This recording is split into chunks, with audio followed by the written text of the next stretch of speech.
Thirsty Thursday, episode 4. Happy 4-week anniversary, Brendan. Who thought we'd be here? Who thought we'd make Look at us. I said it couldn't be done. But we're both very excited to try this beer, so we'll wrap through this quickly.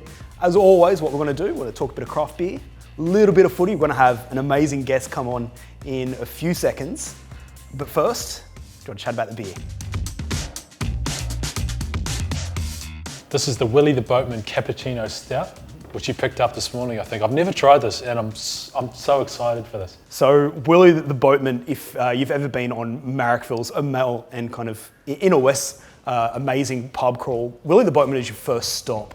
It's in St. Peter's or Tempe, depending on who you agree with. It's been around for some time now, since like 2012. Yeah, about 8 years. I could be making this up as I go along, but I'm pretty sure the name was from a guy who used to ferry people across the Cooks River. Yeah, that's a great story. I'm super running hard with it. Yeah, no, go for it.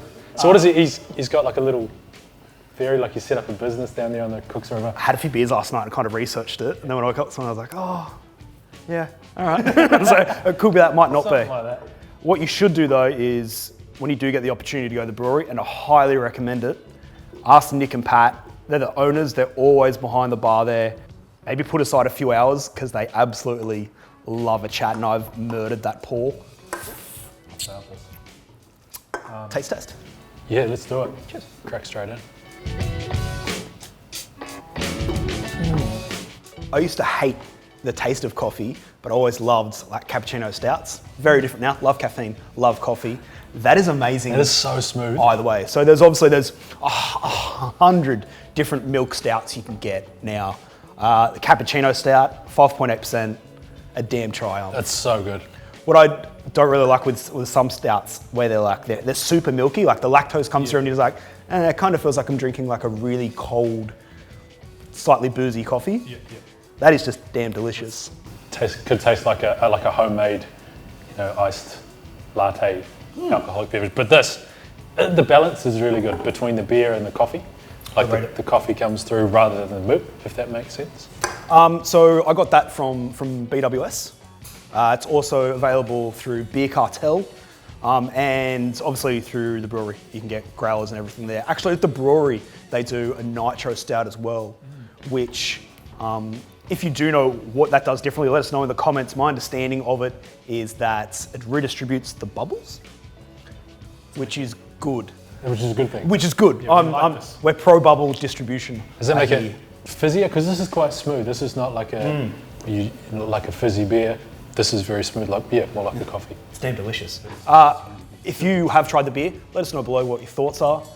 And because it's a little bit cold outside, perfect for it. Absolutely. The big question, if it was a rugby league player. So tonight we've got Rabbitohs Dragons tonight. So this is big, silky, smooth, strong. Everyone loves them. It's relatively new on the scene. Yep. Yeah. And I'm going Cam Murray. Yeah, good. Yeah, South Sydney hero. Handsome beer. Handsome man, beer, luscious locks. Okay. I'm going slightly different. I'm going to go 200 game player for tonight, Corey Norman. Again, super popular, incredibly silky, delicious. I don't know, maybe a tenuous link, but we'll go with that one. Super silky for sure. I guess we kind of went with Willie the Boatman because you go, I think Tempe is kind of South Sydney. Yeah. It's kind of St George. I mean, you think Carlton's like right there. You could conceivably walk from Carlton to Tempe. I'm saying it's St. Peter's. Yep. Which is basically Erskineville. Yep. Okay. Which is good. That's my reasoning. Okay, so I think we're pretty safe on that. We're pretty safe. Let us know in the comments if we're not. I know you guys will. Look, we've already changed the pouring. We're drinking out of glasses today due to popular demand. So thank you for the feedback, I guess. Okay. I'm still not happy. I'm happy with the pour I did. Yeah, mine sucked. Our guest. Delicious. Our guest. Yeah, I'm stoked with this one. Stoked with this beer. Sorry, every time we try to take a drink, I ask you a question. You know what? I'm going to finish that. Our guest is another former footy player who's going into the beer industry. Denan Kemp, bloke in a bar, former Broncos player, former New Zealand Warriors legend. I will hear no other thoughts on that. Really stoked to have him on, talk about his beer, talk about his his post-footy career because he's just been done killing well. it. It's been great. Denan Kemp, former Broncos and Warriors star, now turned beer baron, and I guess probably the closest thing we've got to a rugby league social media influencer. Thanks for joining us, mate. Mate, rugby league star is a stretch, a very big stretch. But you kind of got, you got a boom rookie, like a cult favourite. What else do we have? Former rep player. A A few years ago, we could have called you an emerging gun. Yeah, maybe. Well, what's funny is that when I retired, I played 42 NRL games, and at the time, 42 NRL games was the average for NRL career. So it was like bang on average. So you can call me average NRL player. But we'll always have that chip from Lockie against the Eels in 08 or 9. Yeah, mate. Hey, they made my career. Without that chip, I'm fucking doing nothing. So I'll take it. Mate, you've become a beer baron. How did this even start? So it started with the social media, or the online kind of content first. Basically, I wanted to have my own podcast about 5-6 years ago, and I always needed a kind of a point of difference. So like I was a big fan of Joe Rogan and Tim Ferriss. This is when a lot of people didn't know what podcasts were, and so I would just sit there kind of listening to them for hours. And I'd always been into digital media and online media. I'd always been kind of pretty deeply ingrained in internet culture from when I was 8 years old, 9 years old, 10 years old. So, and that all kind of stemmed from the video games. All I would do is train and play video games. I wouldn't do anything else. So, and you see like a lot of NRL players now, that's kind of what they do, is that's how they unwind without going to the pub and, getting shanked or whatever. So, and getting in a fucking fight or getting on the front page of the paper, something stupid. But so Getting shanked is such an aggressive term for drunk. So I started the podcast, but I always knew that I wanted to have my own product that I could advertise on my podcast. The beer was something that I thought was perfect. Footy and beer. It also adds to the whole concept of bloke in a bar. I want to be able to add to rugby league, and I feel like a good beer with good content adds to the game of rugby league rather than takes away from it. I remember you had, even back in the day with the podcast, you had Volkanovski on, I think. Like before it even made his UFC debut, we had him on the show last week, and now he's featherweight champion of the world and defending his title and stuff. But you had him on like way back. Yeah, it's crazy. Like I'm going to sound like those absolute derricks, but I'd seen highlights of Volkanovski, and I'm not hardcore MMA fan compared to the true hardcores, but I consider myself a pretty good MMA fan and boxing, just combat sports in general. And as soon as I saw his highlights, I knew that he was a high quality fighter.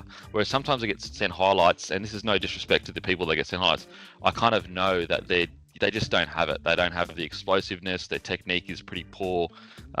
They're good local fighters, but they don't have that world class. Whereas as soon as I saw Volkanovski, I just knew that he had the ability to be world class. I didn't know he was going to be a world champ, but I knew that he had the ability to be world class. Like you had Volkanovski before anyone else did. I reckon you were probably one of the first to have like your own beer before. Like we see heaps of people coming out with their beer now, or like even the Batuta Advocate as well. Yeah, but I think you were one of the first to do your own beer. How did that sort of come about? Well, I feel like I seem to be. I don't know what. Maybe it's just coincidence, but I just knew that sport and beer, they're two. If I just have a beer company by itself, and you want to advertise on something, what's the number one thing you want to advertise? It's on sport. Like it's just the perfect match. And so if I've already got the sports side down, put it this way, like if I can create in any retail market, the biggest spend or biggest hurdle is always the marketing and getting it out there. But if I can remove that, where I don't have to pay for the marketing, and it plays into itself, that the bigger the beer gets, the bigger the platform gets. The bigger the platform gets, the bigger the beer gets. And it's just this ever-growing machine.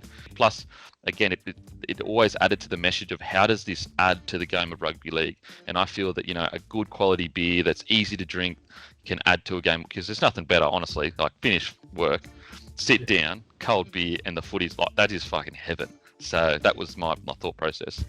Just that delicious sounds where it's like, you're like, oh.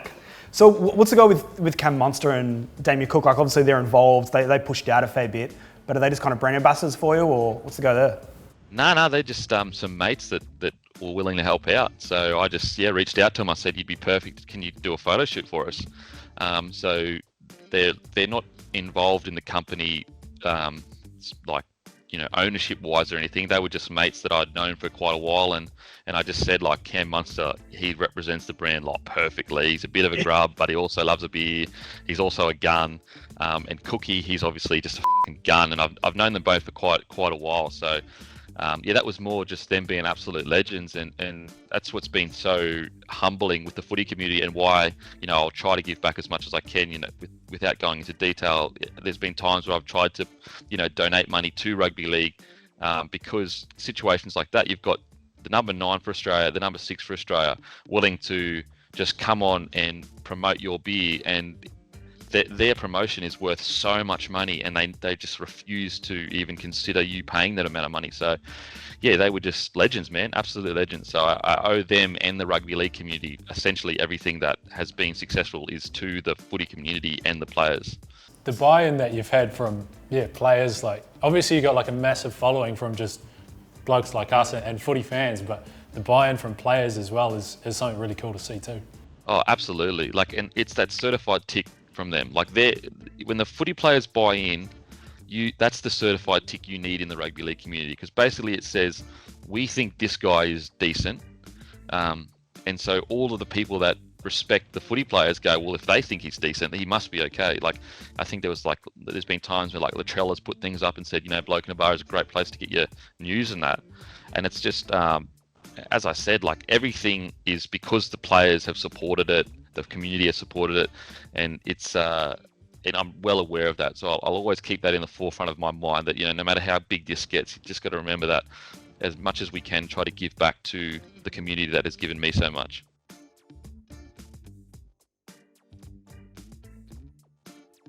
Nah, not really, eh? Like, just I find this fascinating. So whenever like we went up to see Adam MacDougall. We were talking about Manshake stuff and just a bunch of different stuff a few weeks ago. And I was like, oh, mate, like, anything you miss about footy? And it's like, nah, not even a little bit. Like, he catches up with his mates or footy mates. Like, but he's like the day-to-day grind, the honesty sessions, like all the rugby league tropes. He's like, nah, not even a little bit.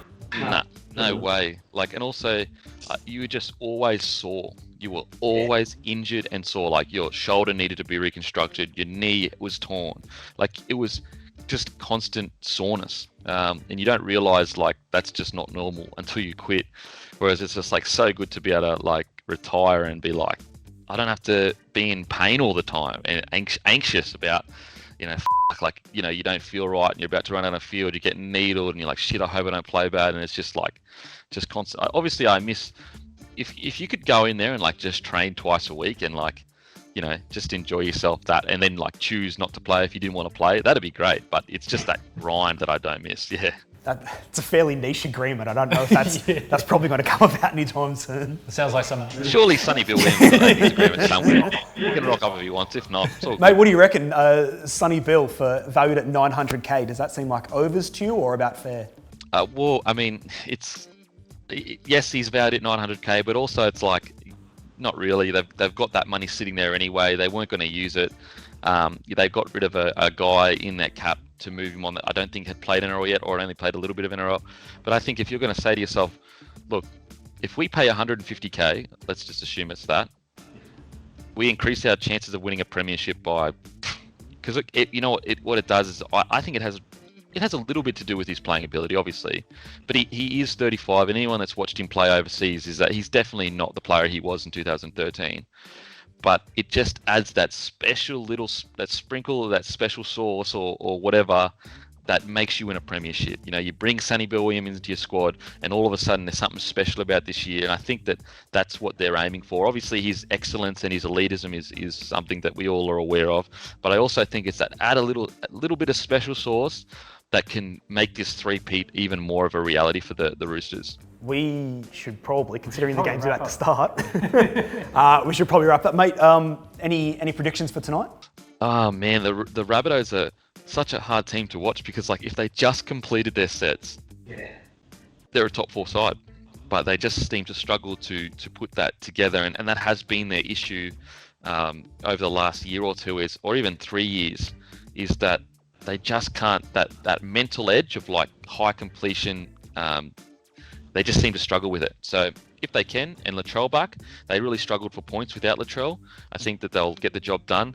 But the Dragons have looked much better than I thought they would look at this time of the year. I thought that, they probably should have won the game against the Sharks. They were solid against the Roosters a few weeks ago, so it's actually going to be a very important game for both teams, because the Rabbitohs can't afford to drop another game. If they consider themselves a serious top 6 side and they drop this game, they really are losing touch with a top side in the NRL, and I just think that would really hurt them. I think it's actually more of an important game for the Rabbitohs than it is the Dragons. Like, if the Dragons lose, it's like, yeah, okay, well, they lost, they didn't have their half and whatever. Whereas if the Rabbitohs lose, I really feel like, oh shit, this is turning into a very alarming year for the Rabbitohs. I like the Dragons. I think the same. I thought they definitely should have beaten the Sharks. Yeah, absolutely. I reckon they'll come. Good. And Mate, that I'm picking the Bunnies. Oh, you're gonna... Yeah, I was got a soft spot for the Rabbitohs. Well, I don't think I've picked anything correctly in about 3 months, so maybe don't listen to me. Mate, thank you so much for giving us a few minutes of your time. Really appreciate it. Nah, all good. Anytime, boys. Massive thanks to Denan Kemp for joining us. Bloke in the bar across all his socials, hit him up. He's got awesome stuff, great insight. Get his beer too. Yeah, buy his beer. It's actually really good. Yeah. East Village Hotel, 4th week in a row now, sorting us out, gave us this beautiful spot. Huge thanks. That's about it. I think we've covered it. We'll be back next week. Yeah. Same time. Enjoy the game. Go the Dragons. Don't let me down. Go South.